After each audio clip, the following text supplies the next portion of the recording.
So I've spent days and days on this Speedo trying to get it to read properly, and I finally did it.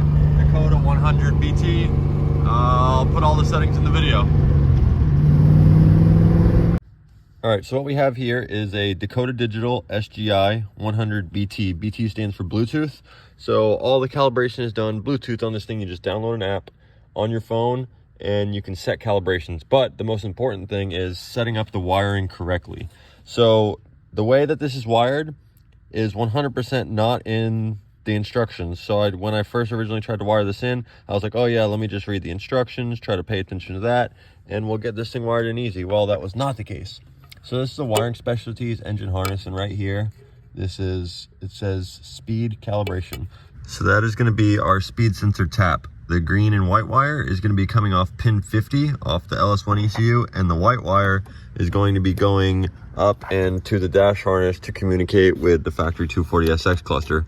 So I also wired in the VSS high and VSS low wires into here just because I could not get any clear instructions on how to wire this, and everybody kept saying you have to use the high and low outputs, so I wired them in there so I wouldn't have to do this twice.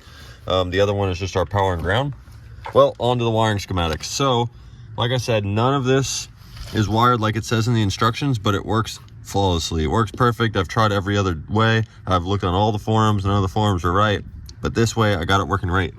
So what we have here is this green wire is coming off of our speed sensor tap, and if you don't have a wiring specialties harness, this wire will be coming from pin 50 off the LS1 ECU. We're putting that in our input.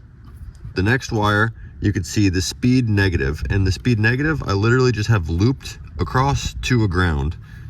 The only way I could get it to function like this is if that side is grounded. I don't know why, for some reason, you just have to have a ground in the speed negative.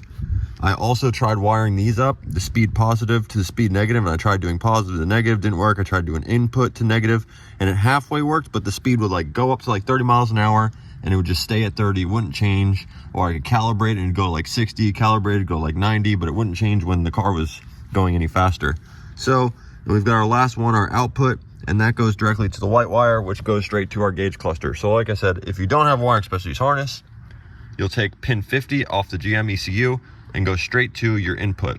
You'll take your ground, tap it over to the other side of the ground, and you'll take your output, and then it'll go directly to whichever you have. If you have a dual cam car, you'll have this brown plug. If you have a single cam car, you'll have the white plug. If you have a wiring specialties harness, you'll have both plugs, but you'll only use the brown one. So after I figured out that it's supposed to be wired like this, it was very simple.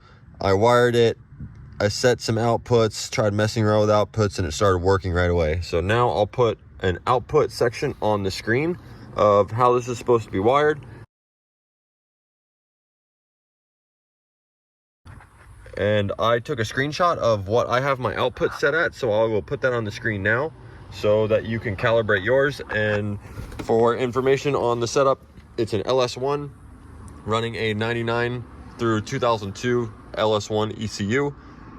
It is an AR5 transmission, which is typically the same as a 4L60E speed sensor.